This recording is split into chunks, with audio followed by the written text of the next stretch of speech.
Israeli দখলদার বাহিনীর হামলায় এবার ত্রাণ নিতে আসা ২৭ জন ফিলিস্তিনি নিহত হয়েছে।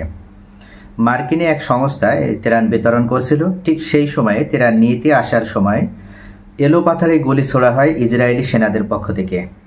আর তখনই ঘটনাস্থলেই ২৭ জন ফিলিস্তিনি নিহত হয় এবং কয়েকশো মানুষ আহত হয়। এই ঘটনার পরপরই বিশ্বজুড়ে নিন্দার ঝড় বয়ে যাচ্ছে। এমনকি খোদ জাতিসংঘ এই ঘটনার বিরুদ্ধে দাঁড়িয়েছে এবং তারা নিন্দা জানিয়েছে। শুধু তাই নয়, তারা তদন্ত টিম গঠন করেছে এবং তদন্ত টিম গঠনের মাধ্যমে প্রকৃত দোষী যারা তাদেরকে খুঁজে বের করতে বলা হয়েছে এবং যদি ইসরায়েলির বাহিনী সত্যি সত্যি এই ঘটনার সাথে জড়িত এবং তাদেরকে যদি দোষী হিসেবে সাব্যস্ত করা হয় তাহলে সেই সমস্ত সেনাদের বিরুদ্ধেও পদক্ষেপ নেওয়া হবে বলে জাতিসংঘ মহাসচিব অ্যান্তোনিও গুতেরেস উল্লেখ করেছেন। ফিলিস্তিনের অবরুদ্ধ গাজা উপত্যকার দক্ষিণাঞ্চলের রাফা শহরে এক ত্রাণ কেন্দ্রের কাছে ইসরায়েলি সেনাদের গুলিতে অন্তত ২৭ জন বেসামরিক নাগরিক নিহত হয়েছেন। একই ঘটনায় আরও প্রায় ১৫০ মতন মানুষ আহত হয়েছে। অবরুদ্ধ গাজায় উদ্ধারকারীদের বরাত দিয়ে এএফপি এই তথ্য জানিয়েছে। গাজার বেসামরিক সুরক্ষা দপ্তরের মুখপাত্র মাহমুদ বাসল বলেন, রাফা আল আলম এলাকায় মার্কিন প্রতিষ্ঠান থেকে ত্রাণ পেতে আসা বেসামরিক মানুষদের উপর অমানবিক হামলা চালানো হয়েছে। মাহমুদ আরও বলেন, ইসরায়েলি বাহিনী ট্যাঙ্ক ও ড্রোন ব্যবহার করে এলোপাতাড়ি গুলি চালিয়েছে। এতে ব্যাপক হতাহতের ঘটনা ঘটেছে। এর আগে রোববার একই স্থানে হামলায় ৩১ জন নিহত হয় এবং ১৭৬ জন আহত হয়েছিল, যদিও ইসরায়েল সেই হামলার দায় অস্বীকার করেছে। সাক্ষী ও স্থানীয়দের বরাতে জানা গিয়েছে, ভোরবেলা থেকে হাজারো মানুষ ত্রাণ পেতে আল আলম মোড়ের কাছে জড়ো হতে শুরু করেন। সেই সময় ইসরায়েলি সেনারা ট্যাঙ্ক ও ড্রোন থেকে গুলি চালাতে থাকে।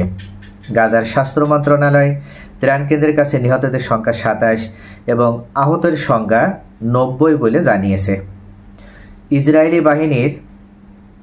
ইসরায়েলি সামরিক বাহিনী দাবি করেছে তারা বেসামরিকদের লক্ষ্য করে গুলি করেনি।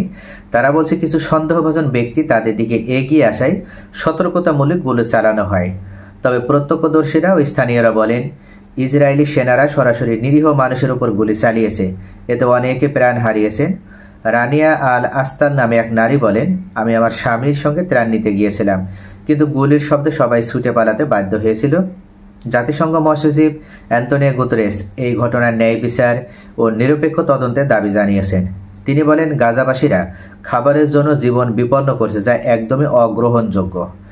ত্রাণ বিতরণকারী গাজা হিউম্যানিটারিয়ান ফাউন্ডেশন জানিয়েছে তাদের ত্রাণ কার্যক্রম চলমান রয়েছে, তবে সামরিক এলাকায় অনুপ্রবেশের কারণে কিছু মানুষ আহত হয়েছে। তারা ইসরায়েলি বাহিনীর তদন্তের অপেক্ষায় রয়েছে। গত ১৮ মার্চ গাজায় যুদ্ধবিরতি ভেঙে যাওয়ার পর দীর্ঘদিন ত্রাণ প্রবেশে বাধা দিয়ে আসছিল ইসরায়েল। সম্প্রতি সীমিত পরিমাণ ত্রাণ জিএইচএফ এর মাধ্যমে বিতরণ শুরু হলেও তার চাহিদার তুলনায় অত্যন্ত নগণ্য।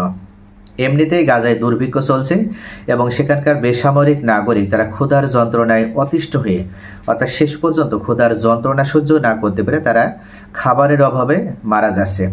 ঠিক সেই সময় যখন জিএইচএফ এর মাধ্যমে সামান্য কিছু পরিমাণে ত্রাণ বিতরণ কার্যক্রম শুরু হয়েছে, আর এই ত্রাণ বিতরণ কার্যক্রম যেন শেষ হয় বা এটা যেন চলমান বা কন্টিনিউ না থাকে, এমনকি বিশ্বের বিভিন্ন প্রান্ত থেকে বিভিন্ন দাতব্য সংস্থা ও বিভিন্ন রাষ্ট্র এই ত্রাণ বিতরণের সাথে জড়িত এবং তারা আরও ত্রাণ পাঠানোর জন্য যে উদ্যোগ নিয়েছে, সেই ত্রাণ কার্যক্রম যেন ভেস্তে দেওয়া যায় এবং ভবিষ্যতে কোনো দেশ যেন বা কোনো দাতব্য সংস্থা এ ধরনের ত্রাণ বিতরণের সাথে যেন তারা জড়িত না থাকে। এই কারণে মূলত ইসরায়েলি বাহিনীর পক্ষ থেকে এলোপাতাড়ি গুলি ছোড়া হয়েছে এবং তাদের উদ্দেশ্য ছিল ত্রাণ কার্যক্রমের সাথে জড়িত যে সমস্ত ব্যক্তিরা তাদেরকে হত্যা করা। সাধারণ নাগরিকদের তো হত্যা করাই হচ্ছে, পাশাপাশি যদি এই ত্রাণ কার্যক্রমে জড়িত ব্যক্তিদেরকে হত্যা করা হয় তাহলে এটা এক প্রকার বিশ্ববাসীর কাছে মেসেজ, তারা কখনো আর গাজাবাসীদের জন্য সাহায্যের হাত বাড়িয়ে দেবে না, মূলত ইসরায়েলের ভয়ে।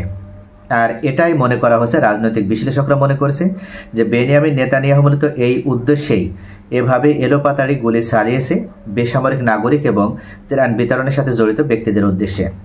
তো প্রিয় ভিউয়ার্স, আপনাদের মূল্যবান মতামত কমেন্টে জানান। সকলেই ভালো থাকবেন। Thanks for watching.